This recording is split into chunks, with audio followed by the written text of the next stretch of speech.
Hello and welcome to the Mindful Men podcast, a show inspiring men to be mindful about their lives. Each week, we'll dive into a range of topics that matter to men and hear from everyday people doing extraordinary things. So if you love the show, please give it a 5-star rating and share it with your mates. Now, before we get into this week's episode, please note that some of the content may trigger you. And if this happens, please reach out to your support networks. It's really important. If you can't get enough of Mindful Men, head over to our website. It's www.mindful-men.com.au. Find the show notes and the links to our socials there. But for now, sit back, relax, and let's get mindful. G'day guys and welcome to another episode of the Mindful Men podcast. I'm your host Simon Rinnie and today we're getting mindful about ADHD and how we can use conditions like ADHD to our advantage. And joining me for today's discussion, I've got Dr James Stewart from right here on the Sunshine Coast. How are you going, James? G'day mate, good. How are you doing? I'm really well. This is the third episode I've actually recorded today, so excuse me if my voice sounds a little bit hoarse, but I'm a bit of a podcast addict, if I could say that, even though we are going to talk about addiction today as well. But thanks so much for coming on. You have got a pretty huge story, which I'm really looking forward to unpacking. But to introduce you to the Mindful Men community, you're Australia's most decorated cannabis clinician and 3-time Australian Doctor of the Year at the National Cannabis Industry Awards. You're a loving husband, you're a father, and a friend to many, and you've also conquered addiction from alcohol, drugs, gambling. You've battled chronic anxiety, and today we're going to touch on all of this, plus how you use ADHD as your superpower. What an introduction. Thanks, mate. And I've got no excuse if my voice sounds crap. So it's just my horrible twangy Aussie accent. I love it. And I'm going to start with dad chat because anytime I have a dad on the show, I love to talk about fatherhood because I'm a dad myself. So should I say, in the words of Hamish Blake, what's your dad stats? Dad stats? Yeah. What do you mean by dad stats? Sorry? How many? How old are they? Oh. What was it like being a dad? Yeah, so we've just got the one boy, Jack. He's nearly almost 3, turns 3 in December. That's probably enough for us. I think we've got our hands full with him. My dear darling wife, I wouldn't probably... She's essentially got 2 kids to look after with me and him. So, yeah, she's got her hands full. But no, we're happy with one. It's such a rewarding feeling. It's absolutely amazing. But I think one's enough for us. We may explore adoption down the track. I think that's quite a sort of a nice and noble thing to do. I think a lot of kids out there need a loving home. So I think if we were to sort of consider having another child, we would have again. But he takes after his dad, let's just say that. He keeps us busy and he's not one to sit still, that's for sure. Oh, fantastic. What does it mean to you to be a dad? I'm interested. It means the world. I mean, I guess I'm someone who, I've been quite selfish, I think, along my life. It's always been about me in my head. And I've always been so focused on what am I doing? What can I do? Why am I feeling like that? All about me. And then I met my darling wife. And so that it sort of became more about her. But with Jack, it's taken it away from me and it's put everything on him. And it's just, everyone says it changes your perspective on what's important in life. It really, really does. You finally realize that all the shit you've been stewing on and all this other crap doesn't matter. All that matters is your family and being home and being present and being the best dad you can for your kids. So it's amazing. It's fantastic. Great way to put it. It's a journey as well. And it's interesting because someone who also has lived experience of mental health challenges, all of a sudden being the last person in the house to get any attention can be challenging. Come on, let's start running. Come on, give me some attention. How do you feel about that, being the last person in line in the house? I don't mind it. It's good. It's good. And, it's made me evaluate that the attention that I guess I was craving, and this might be something that we touch on later on when my anxiety came about. My anxiety, developed from craving attention from my parents and essentially my dad, which, being the third child, I guess I didn't get as much as I kind of wanted, and being a very active mind, I was always craving attention, craving recognition, craving appraisal, that kind of thing. And so now with Jack, I just make sure that's what he's getting from me. And I don't care if I'm not getting any, because it's all needs to go to him, because I don't want him to get the anxiety that I have and so always searching for appraisal. I want him to know that he's loved and he's, and I'm proud of him no matter what. So, I don't mind it that I'm last now. You touched on something there, that you don't want him to experience the same anxiety that you have. Yeah. Talk us a bit about that, because I have that same anxiety with my kids. I really worry that they're going to end up like me. Talk us through what your thoughts are on that. Yeah, I did come. So my anxiety came about, I would say, not until sort of my late 20s. I guess I started getting it. Up until then, I had no anxiety. I was happy-go-lucky, confident as anything. And then I guess it probably could have been associated with my drinking as well. My anxiety started to build up, and the old anxiety was just ridiculous. Anytime I would drink, the next week I would just have the worst anxiety. Even if, got to a point where even if I just had a couple of drinks, I would get anxiety. But it started from when I would have wild nights out. I didn't have to go to my wife, what happened last night? What did I do? Oh my God. But, it developed later in life, and doing a lot of sort of work in the last few years about trying to uncover where the anxiety came from.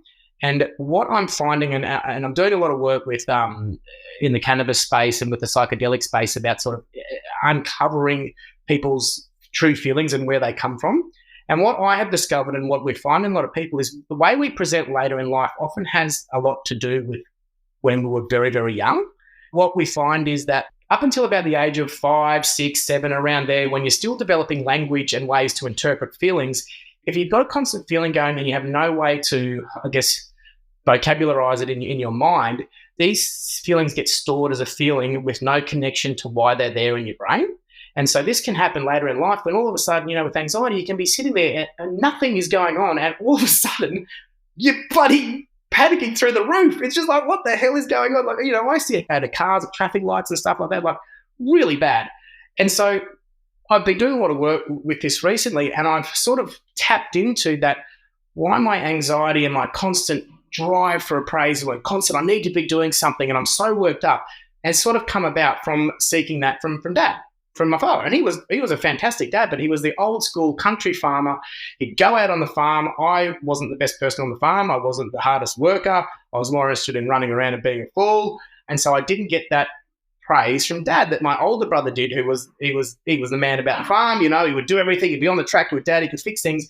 And I was constantly seeking this appraisal that, come on, someone tell me I'm doing a good job, this kind of thing, someone. And so I realise that that's where it originally stemmed from. And yes, the drinking and stuff contributed to it. But I just, I relate now and think, right, I can't let my boy have the same thing. I need him to know that he's loved, or, not that Dad didn't love me, but I need him to know that I'm there.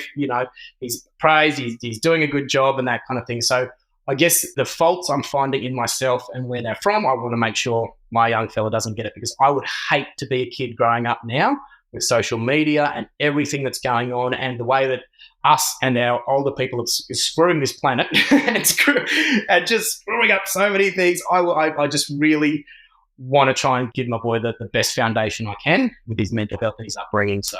And you talked on anxiety. I actually talked about this in my monthly newsletter that I send out to all the Mindful Men community around anxiety. And when I would drink, and I would ruminate for days, and this forms part of my obsessive compulsive disorder, and ruminate, trying to feel sense of security and safety. And it would be an almost crippling anxiety that I would experience. And my wife would be like, why do you drink? This happens every single time you do this, searching for answers in your head, to the point where reality and what my head's telling me what actually happened on the night gets so blurred. I don't know what's real and what's not. And so I'm interested now, because we were just talking off air about your Instagram page around drinking non-alcoholic beer and stuff like that. And obviously there's no anxiety that comes as a result of that. Talk us through your entry into the non-alcoholic beer space and what you're doing on Instagram page. Sure, yeah. I listened to your podcast. Are you still off the booze? Yes, it's something. I'm in the 70s. I don't know the exact day, but I'm in the 70s. So it's been since I kicked the booze on. I would be nearly coming up close to probably 5 years. I have had some mishaps along the way where I thought I was okay to start just having one or two again, and then quickly I worked out, no, James, you don't even start. But how good do you feel? Like, it's just, I wish I'd done it earlier, and I just wish more people would do it, because you have built up in your head that you can't do it. You can. Your first night, you go out and tell your mates, I'm off the piss, boys. And if anyone gives you grief then fuck them. Sorry, but they're not a friend. If go and say, boys, I'm off the piss. Don't offer me a drink. I'm not having it. There's good non-alcoholic beers everywhere now. But I just recommend anyone listening, just give it a go. And I think the moment that it really sunk in that I could do this was when I finally said I wasn't just having a break. I was saying, no, I don't drink anymore. I don't drink. And that in my head, because, I'd always done dry July and Feb fast and all this shit. But I always knew, come the first of the next month, it's time. It's back on, and I just wipe myself out again. But, once I finally said, I don't drink. I can't drink. And I guess I was a high-functioning alcoholic as well. I was still drinking heavily through med school, heavily through my first years of being a doctor. When I get home, I would just write myself off. And then get up the next day, go for a run, sweat it all out. In the car, drive, just totally do my head. But I guess, I got into the non-alcoholic beer scene because I absolutely love beer. Like, I love the taste of beer. And so when I went non-drinking, that's the first thing. It's like, oh, God, what do I do when I get home? Like, soda water or something like that. So I guess back in sort of around 2016 was kind of when I sort of started dabbling in the non-alcoholic drinks and that kind of thing. And there was bugger all. There was maybe two, and they were so bad. They were the worst things that you'd ever tasted. And I thought, surely someone's got to be onto this. And then I started looking overseas, and there was a bit of a scene developing over in the States and that kind of thing. And then an Indigenous fella down in the Goldie, Clinton Schultz, he came up with Sober. SOBAH. They use sort of native foods and spices and that kind of stuff and created non-alcoholic beers. So I just started drinking those. And then more came out and more started coming out. I'm like, oh, bugger, I'm going to start reviewing these things, like just as a fun thing on the side. And it's just gone from there. And now there's so many good non-alcoholic beers out there that, I trick my mates all the time. They'll come over and I'll just give them a beer in a stubby cooler. They won't know. I'm drinking a non-alcoholic Guinness at the moment, which is just because I love Guinness. Non-alcoholic Guinness, that's fantastic. So I've just grown from there. And even now, like the non-alcoholic gins are fantastic and all these other spirits. So, there's options out there that taste just as good and don't give you the anxiety that we both experience. It's really interesting because one of the things that held me back was that fear, I guess, of people saying, oh, Simon, why aren't you drinking? You should be drinking. Just have one. And I've been that bloke in a former life as well. Same. I was that guy that used to give like when mates would have something on drinking, I was the guy that pestered it, because now I know deep down I was uncomfortable with my drinking. And I also realised the people that gave me shit about not drinking are the ones that have issues that should be drinking. I remember being up on the coast here. We went out for, I don't know, someone's birthday. And I was, for the first time in a long time, the designated driver. And I went up to the bar and I said, oh, do you have anything that's non-alcoholic? And the guy behind the bar just looked at me like I was from another planet. Like, you're at a bar. I'm like, well, I'm the one driving. And I felt this big. I felt so small in that moment. So I'm just like, oh, I'll just have a water or a Coke or whatever. But I love the taste of beer. And I never thought I'd say that. And I said on podcast recently that my first ever beer was pretty horrible. It was a VB. It was VB, wasn't it? Yes, it was shocking. Terrible. But as time gone on, you develop a taste for, you find the right thing for you. And so I'm interested in this non-alcoholic space, because part of me is also telling me that I'm having this break from alcohol. And I believe that I want it to go longer than the end of 2023, like I had in the episode. But something inside of me says if I drink a non-alcoholic beer, I'm cheating. Nah. I don't know why I'm telling myself this, because it's non-alcoholic. And do you know what? The funny thing is, so there's definitely a placebo effect as well. And part of the relaxing after work is the ritual of getting a drink and cracking the beer. And I know this because when I first started on the non-alcoholic beers, I'd come home from the hospital, I'd get home, I'd go to the fridge, crack open the beer, sit down and drink it. And I swear my brain was like still the same feeling as getting alcohol on board. Like, it didn't know. It thought, it just, because it was so used to that feeling of at that time and with that process, it's almost a really good placebo effect. So no, get that out of your mind. Come on, try some of these non-alcoholic beers. That's good. And the other thing that that I use when people question me about why aren't you drinking, that I throw it straight back at them and say I'm an alcoholic, and then you just watch it go, oh, okay. Or I say I've got issues with alcohol, I can't drink it. So and you just, because people are very insensitive, like that you don't know what someone's issue is. Like, I can't go near a drink because it will escalate into crazy behaviour. And yet people are like, why don't you drink it? Go on. And it's like, fuck off. I've got my issues. Go away, kind of thing. So it's funny. And Australia's like, we do drink. Like, our drinking culture's pretty bad. I wish I was someone who could have one beer and stop, or have a glass of red with dinner with a steak. I wish I could do that, but I can't. So I'm not, if you're someone who has total control over your alcohol, you're not slamming drinks every night, then fantastic, awful. But our culture is to drink hard, and you pride yourself on how much you drink. Going to an all-boys school, going to university, to colleges, it was just drinking. And I used to, you'd pride yourself on how much you could drink. And, and then soon as we know, that just escalates into issues. So thinking back to when drinking started, and I'm interested in how it connects with your ADHD story, because I'm hearing a lot of people getting diagnosed late at the moment, a lot of adults getting diagnosed. Were you diagnosed late, or were you knew about this when you were a child? I was a late diagnosis, for sure. And it's funny, so GP, parents will come in and they'll bring their kids in and they'll say, I think my child has ADHD or something. And when they say that, or when they say there's, some parents will come in with the kid and say, there's something wrong with my child. And I was like, stop, let's go outside. And I'll walk outside and go to the parent and say, don't say that in front of your child. There's nothing wrong with them. They are who they are. And then you bring them back in. But people they're so quick to want a diagnosis or want something. And so, yes, the reason why a lot of people are getting diagnosed later in life is because when they want their kid to be diagnosed, you give them a questionnaire. And you say, go and fill this out. And you'll go through it and they'll be like, oh, yep, that's me. That's me. That's me. That's me. Oh, geez, maybe and I clearly can see now that it's from my mum. My mum is pure ADHD, but I didn't know. I was always just through school. I was always sort of hyperactive. I was always sort of making jokes in class. I was the very active person. And so it was, I guess, the two things that I found through life that I didn't know was sort of helping me with ADHD. Well, three things, actually, a couple of addictions. So alcohol would slow my brain down. Alcohol would, it clearly does just, and someone with ADHD and an active mind, you just, sometimes you want to break from your head. Like, you just got so many thoughts going on. So I guess that's where I think I became comfortable with alcohol, because it made my head shut up. The other thing that also would do that, and I realised now, was gambling. And my pokies was my go-to. And I realised now that sitting there, having a beer, having a cigarette and pushing a pokey, my brain was just focused on that. And yeah, I'm getting little dopamine hits from each win and all that kind of stuff.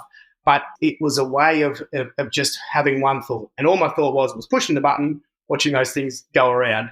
I could sit there and just play 1 cent spins kind of thing, but I wouldn't like jacking up to $5 spins every now and then. But so I guess, alcohol was all the things that I guess I've been addicted to have been ways of slowing my brain down.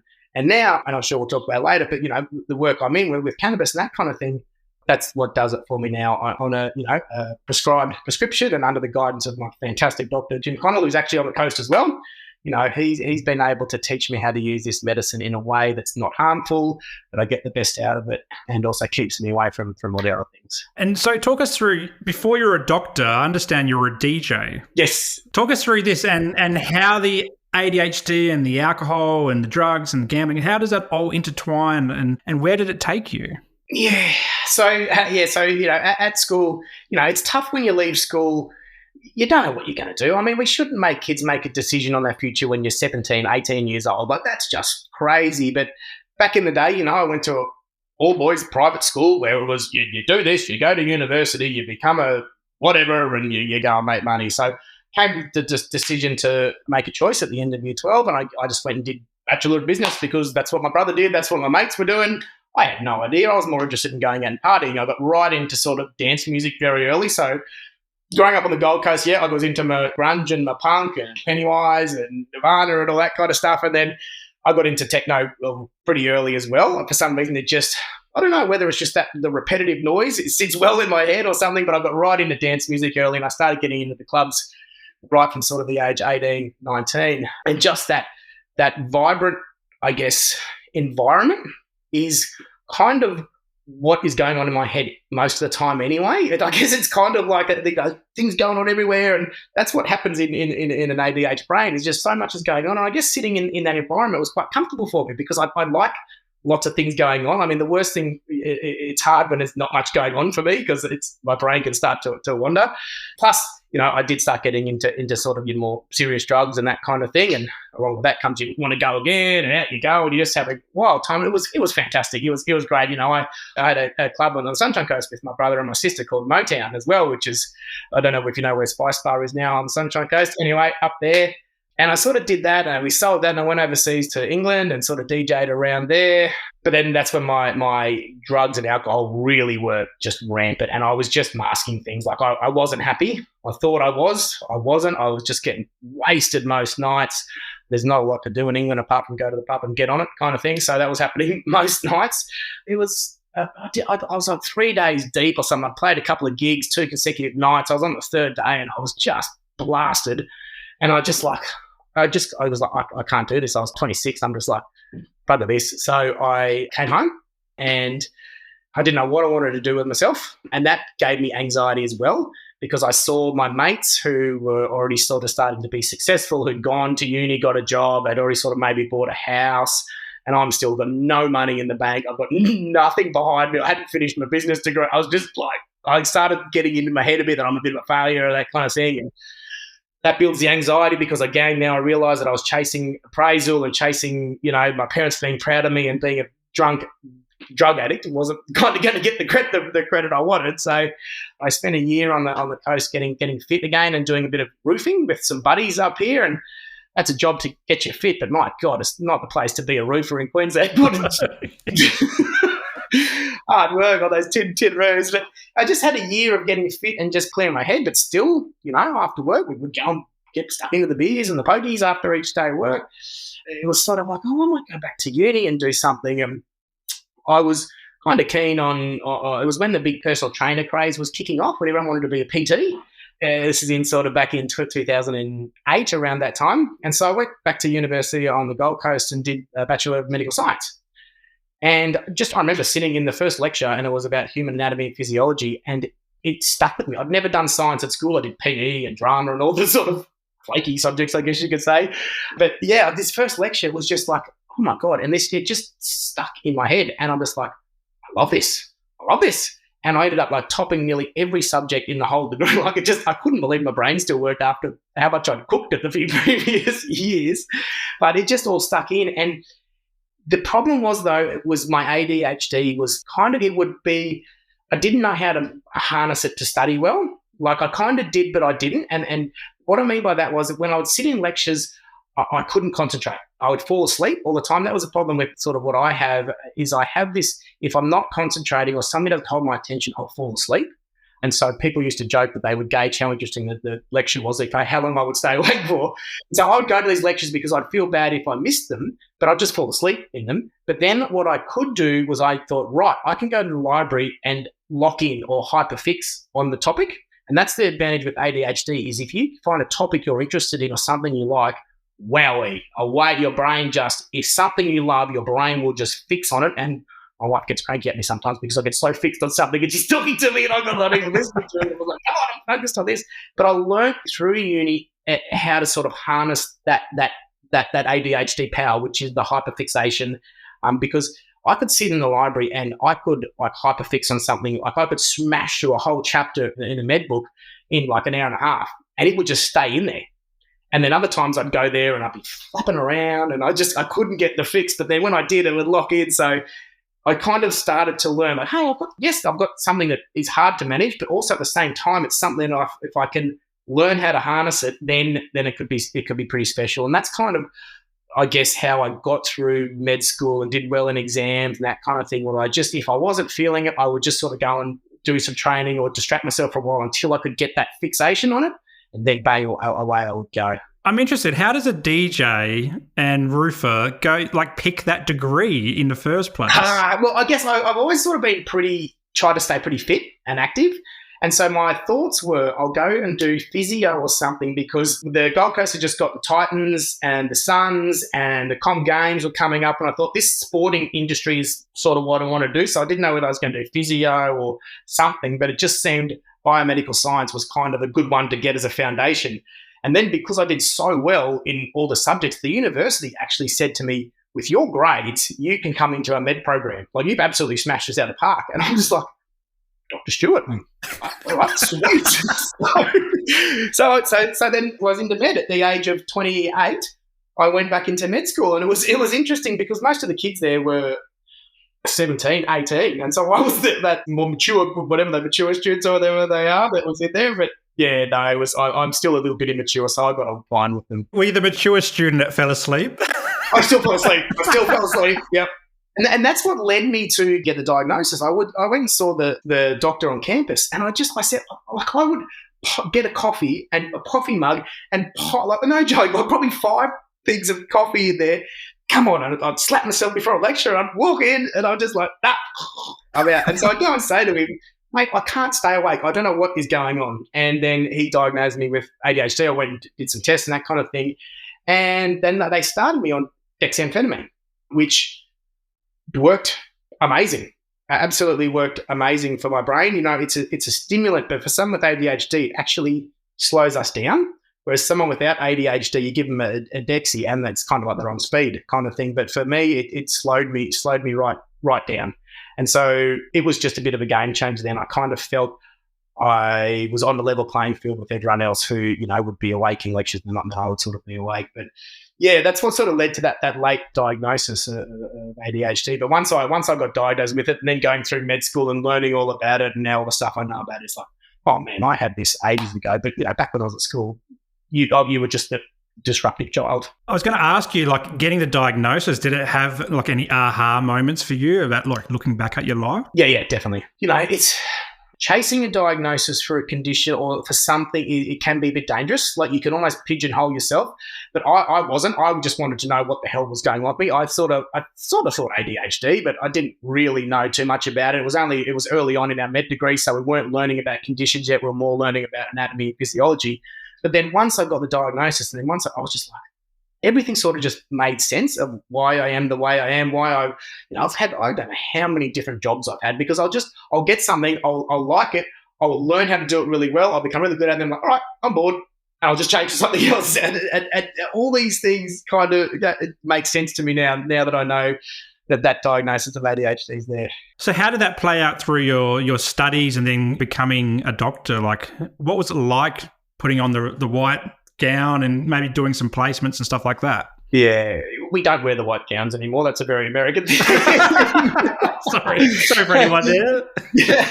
Or if I have to if they want me to do a photo shoot or something where I need to look serious, they'll try and get me to wear a white gown. I'm like, no chance, because any of my doctor mates that see me will take you in front and go, nice gown, you did.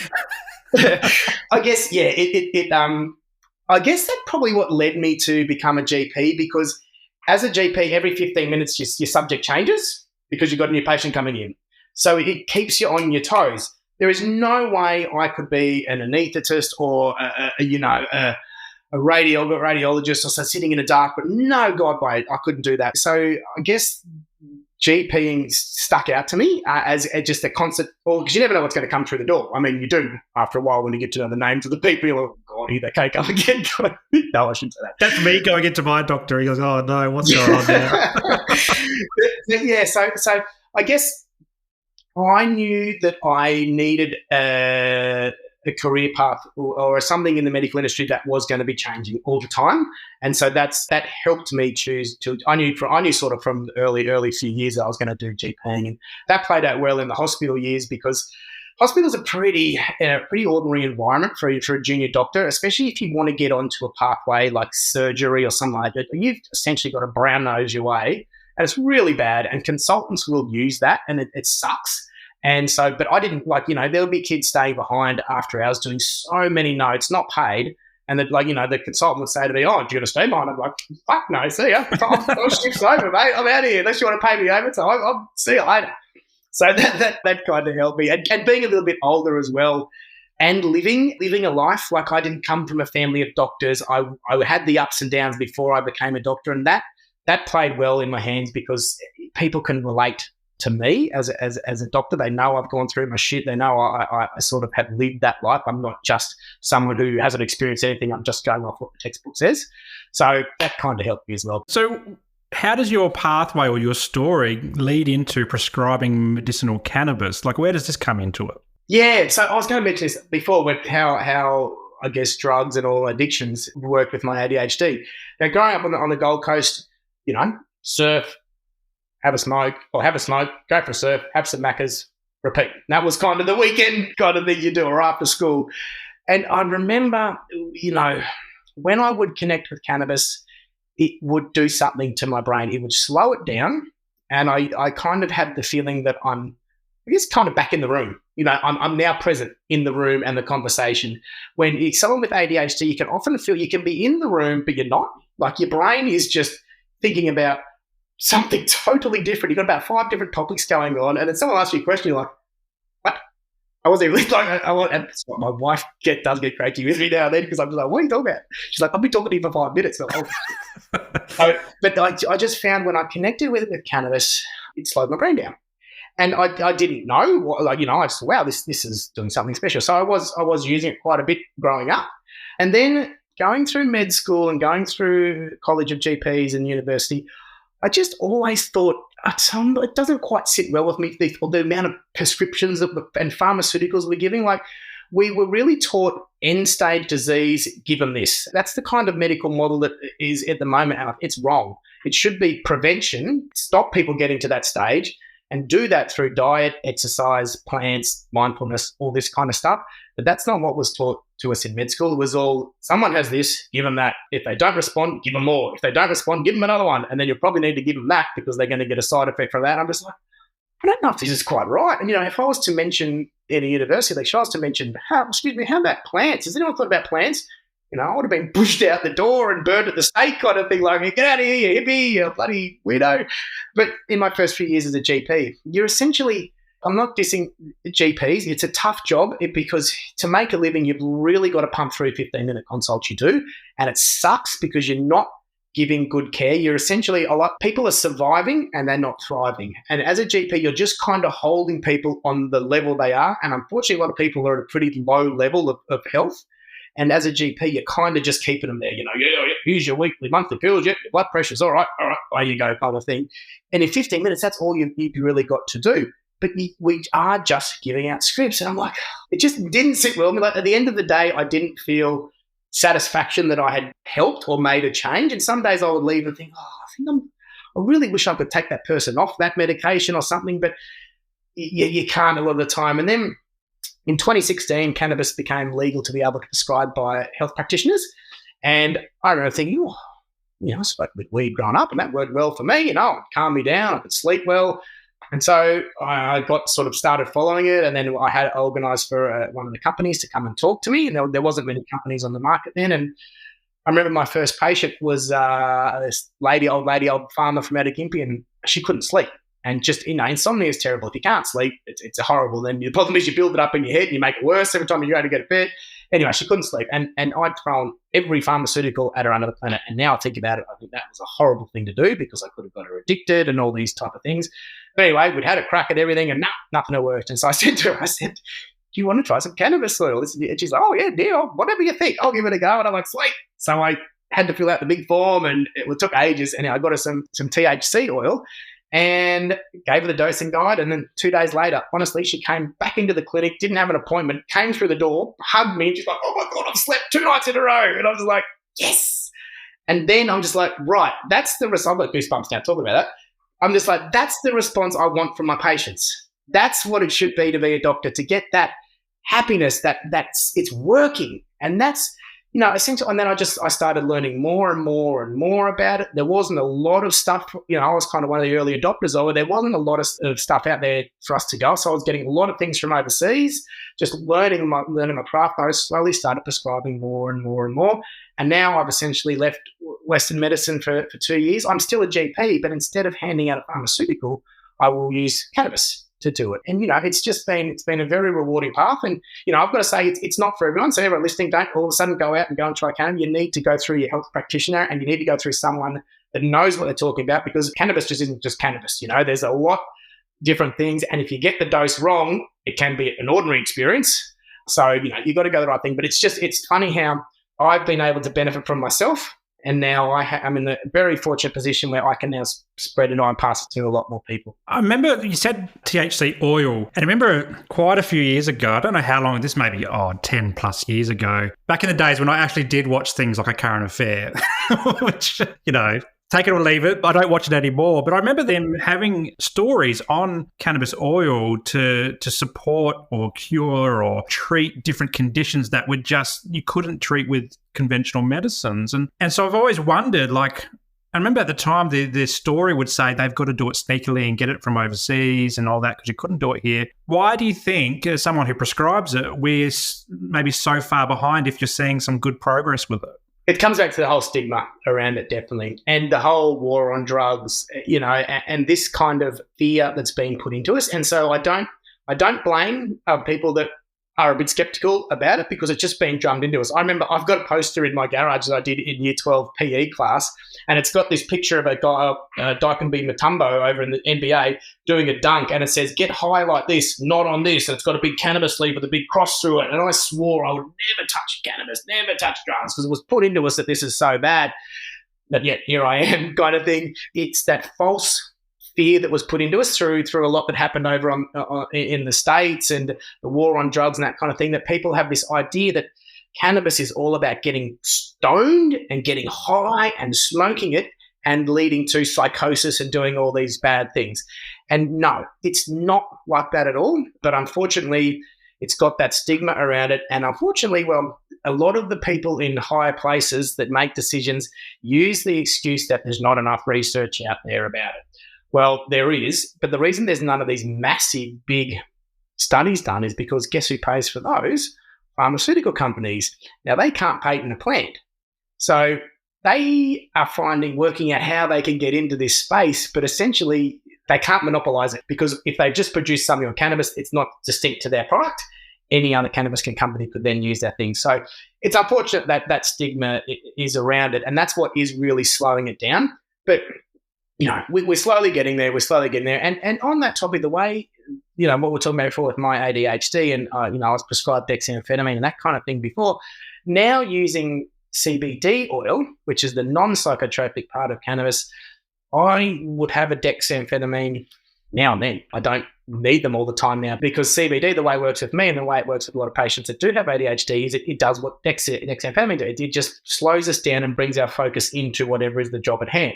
And if I can hold my focus, I don't fall asleep and I can get things done. So that's been a massive benefit for me is CBD. And CBD is the one thing that I prescribe the most of. It's the non-psychotropic one. It's the one you can drive on.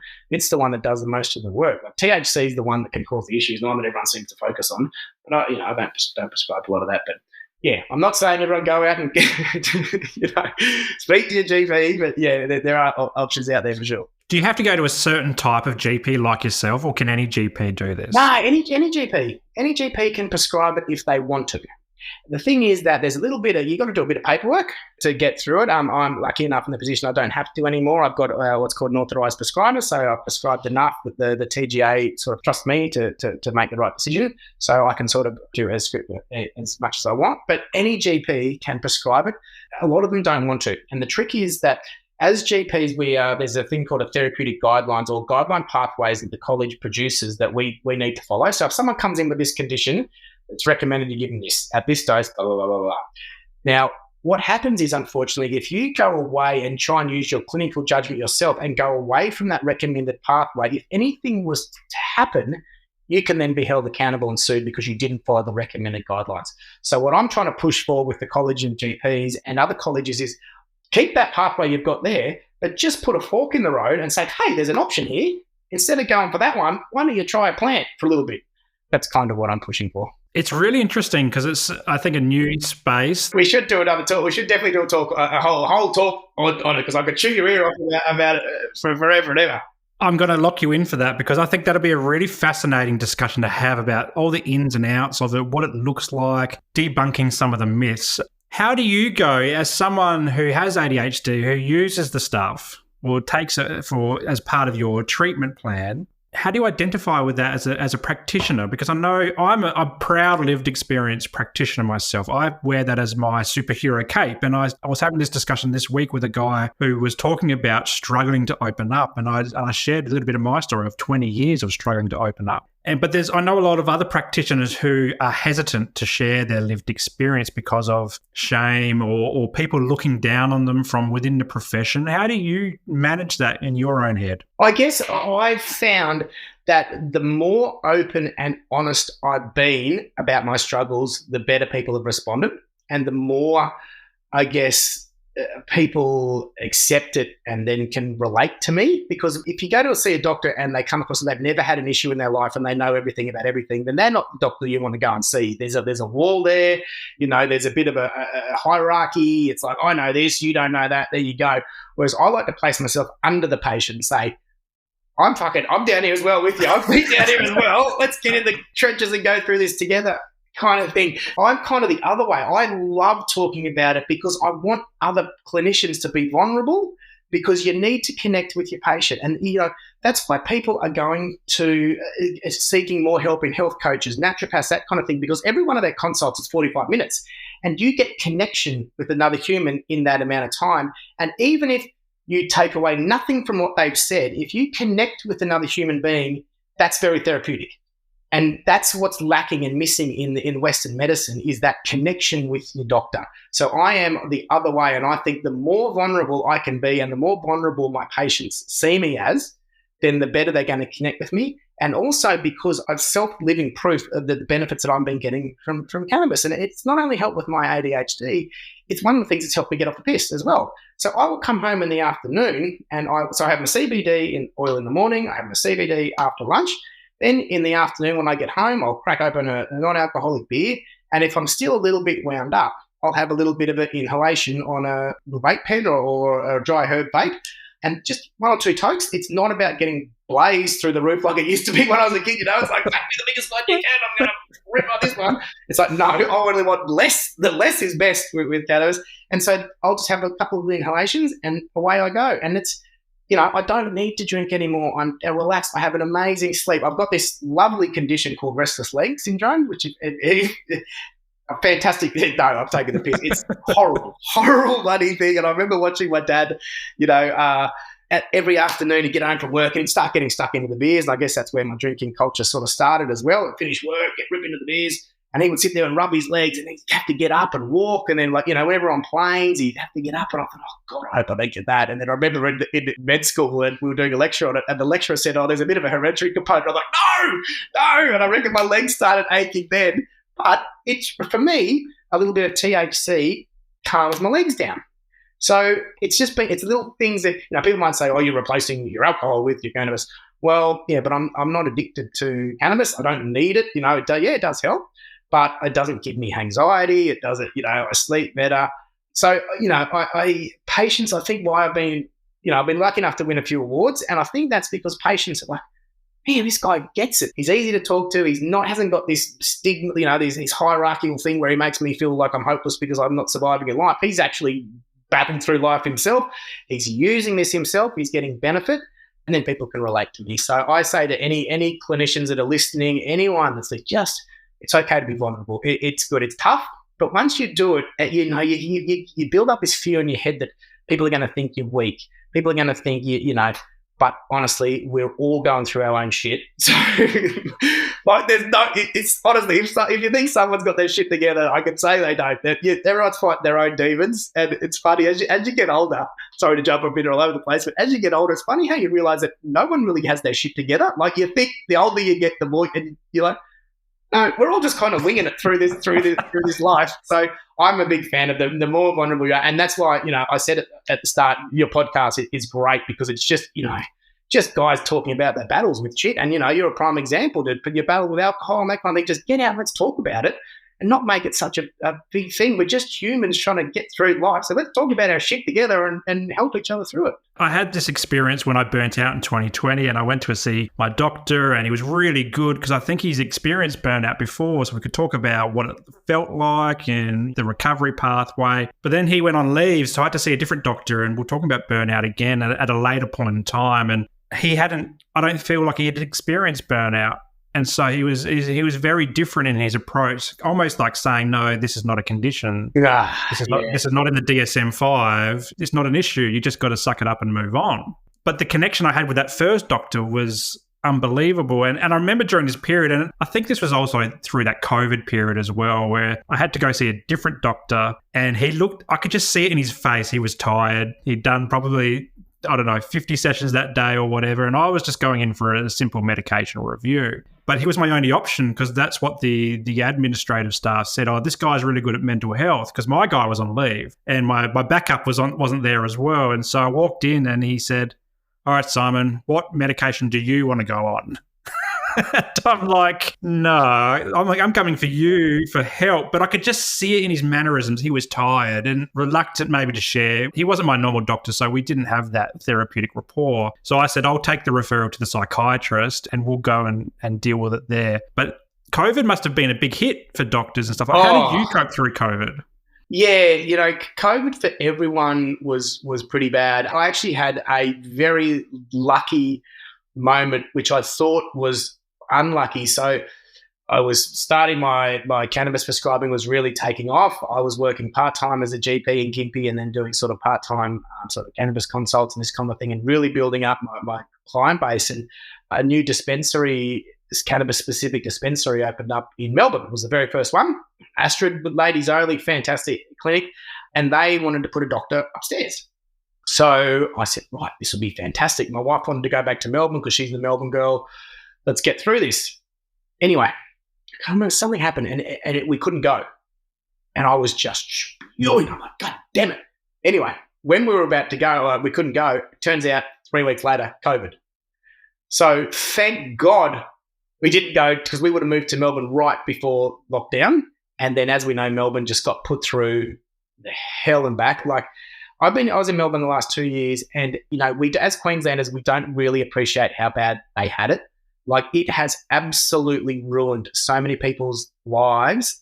Just being locked indoors, like it's these people were coming to me struggling so much. And when I was doing telehealth up here, pretty much the majority of my clients are now Melbourne based, because it was all through COVID, because everyone either had anxiety and it got worse or started to get anxiety during COVID. So my cannabis numbers went through the roof during COVID, but I think in Queensland, doctors didn't find it too bad, but I could imagine in Melbourne and Victoria, like, just, I don't know. I think everyone agrees if we had our time again, we'd do things a lot differently with COVID. But yeah, I was lucky enough that I was in Noosa for COVID. So, I was running the headland on my own without any people around me, which was pretty magic.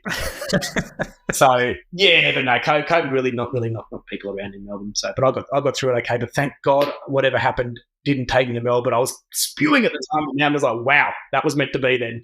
And I can see a bit of a sigh of relief in some of the doctors that I talk to now, and other medical practitioners or therapists as well, social workers that I work with. They all say, and I wasn't working at that time in the field, I was still studying and working in my old day job, and so I kind of avoided all that. But I had my own mental health struggles through that period as well, being the lockdowns and trying to manage that too. Now, James, we could continue this conversation, I think, for 6 hours, but I want to bring it back to ADHD. And so I was wondering if you had some tips for people listening trying to keep their ADHD in check. We've talked a bit about, the cannabis and how that works for you. What's some other little things that you can recommend that people can do on a day-to-day that can just keep things in balance? Yeah.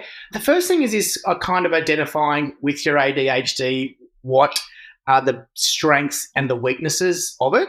Now, there's, I follow now a lot of groups on Instagram. They're like ADHD groups where people post funny things about their partner with ADHD, and like often people will talk about signs, and it's quite reassuring that I'm like, fuck, that is exactly how I think. I'm glad, because you do, when you're a bit different, you blame yourself, but you think something's wrong with you because you're like, oh, why the hell can't I stay awake at lectures? I think, what the hell is wrong with me?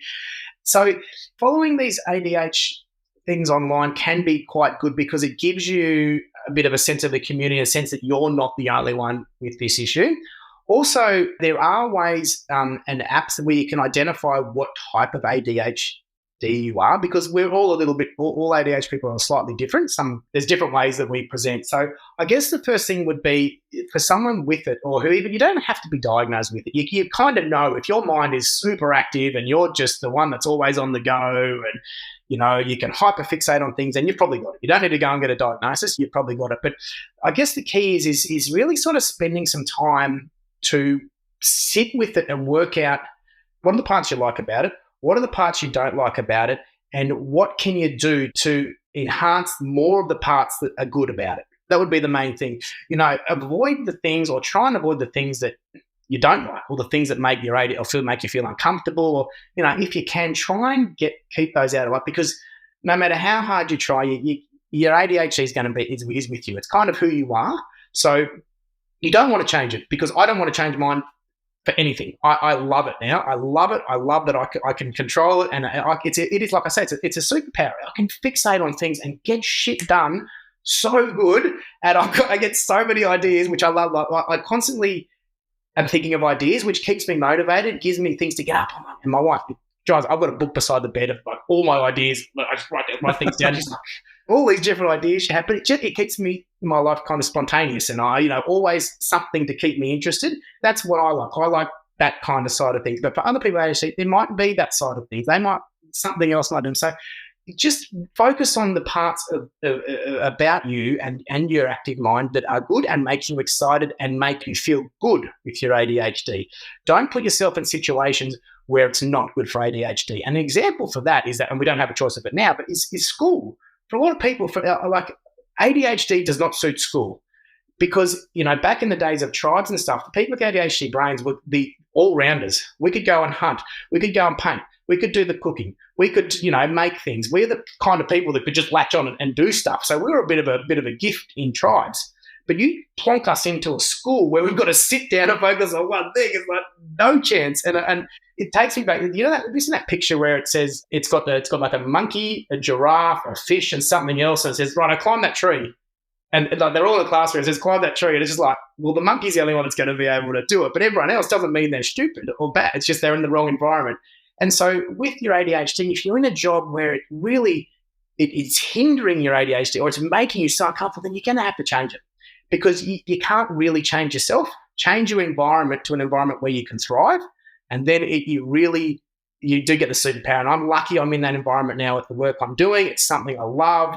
I'm seeing new patients all the time, so it's keeping me on my toes, and I'm thriving, and it's now my superpower. So yeah, find your strengths and put yourself in environments where you're strongest. I love how you talked about social media, and that's where I first discovered this thing called exposure response prevention for OCD treatment. And I'd never heard about it. After 11 years, not one single doctor, even though I was diagnosed, never wanted to tackle the OCD. It was always the depression, the anxiety. I'll stop drinking, Simon, you'll be right. Never, let's treat the OCD, which is the thing that actually causes you the most pain. And so through Instagram, I started Mindful Men on Instagram as part of sharing my burnout story, and I found this OCD community, and they're all sharing about ERP, and I'm like, awesome, I'm going to go check this out. And I found a clinic on the coast here, and I did that, and so many things fell in line after that. I had this new tool where I could manage things a little bit easier, or a lot easier, should I say. And I thank Instagram for that. And you mentioned you've latched onto some ADHD content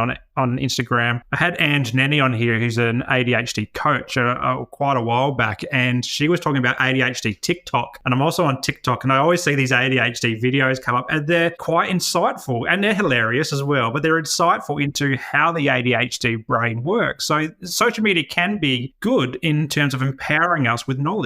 Yeah, it is. It is. Yeah, I love and I hate social media. I hate the bullshit and the influencers and all that. That just does my head, because it's very not authentic at all.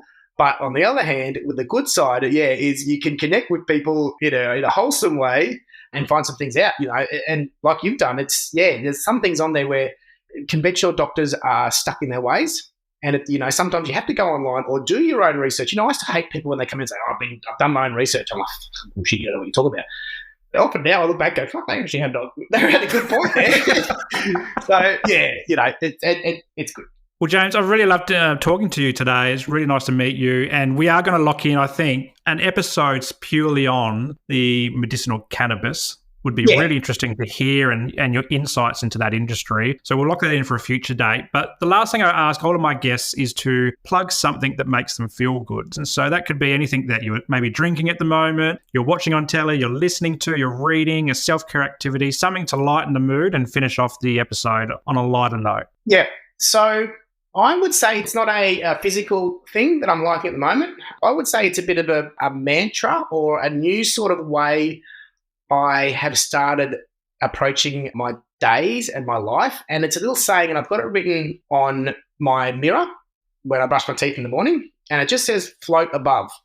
Now, it sounds a bit whatever, but what I mean by that is it's not just ADHD minds. We can all get so caught up in the small things of life that really don't matter. And this is something I'm really trying to work on, because I can be very reactive to small things. An email can come through, or someone can just say something the wrong way to me, and unfortunately now and then I can just rattle off something, and then I get stuck in my head and my brain will fixate on that. Unfortunately, that's the other bit of a negative of ADHD. You get fixate on shit you don't want to fixate on, and then I just get myself so worked up about the small crap.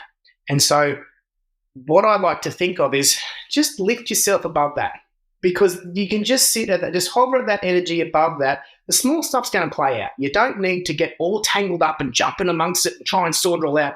It's going to play out. So just when I find myself consumed in my head, I just take a step back and go, hang on, just sit above this, let that play out below, and just float that little bit above. And it's just a really nice way that it's just connected with me. It might not connect with anyone, but it's just something that I just remind myself now and then, just hang on, get out of the bullshit, sit above it, just float above up there. So that's something that's working for me at the moment. So I hope any of you guys that find yourself in your heads all the time, just understand it's going to play out. It's going to let it play out. Let it just play out and don't get involved with it.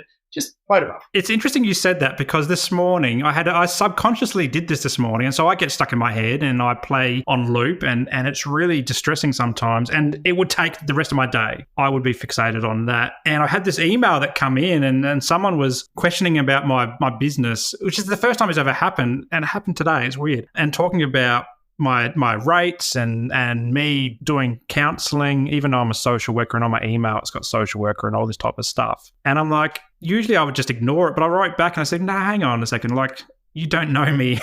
Like, outside of the one email that I've sent you, here's a bit of extra context. Like, I am a social worker and I do these things, and it's called therapy and capacity building and all this type of stuff. I remember sending the email back and I'm like, oh, I shouldn't have done that. I should have just let it go. But I'm like, no, it was okay to write back, because it's, we've got to make sure people are well informed about our businesses. And then I found my mind trying to go back and check this email and dwell on it. But I'm like, no, I'm going to almost float above. I'm going to let it go. It's happened. I'm not going to let it ruin my day. And as it turned out, my day has been awesome since, and I haven't dwelled on it for a whole day. And I think I subconsciously did that before we even had this discussion. There you go. So, funny how the universe works, mate, isn't it?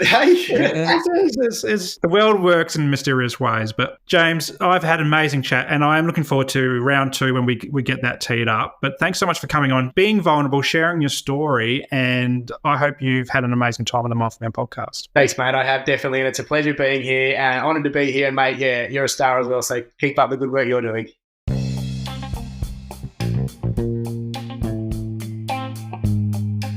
Well, that's a wrap for today's episode, and I hope you got some value from it. If anything triggered your mental health today, please reach out to your support networks. Also, if you loved what you heard, be sure to subscribe to the show and share it with your mates. For more from Mindful Men, you can check us out on Instagram and YouTube, and I'll throw the links to these pages in the show notes below. But until next time, stay mindful.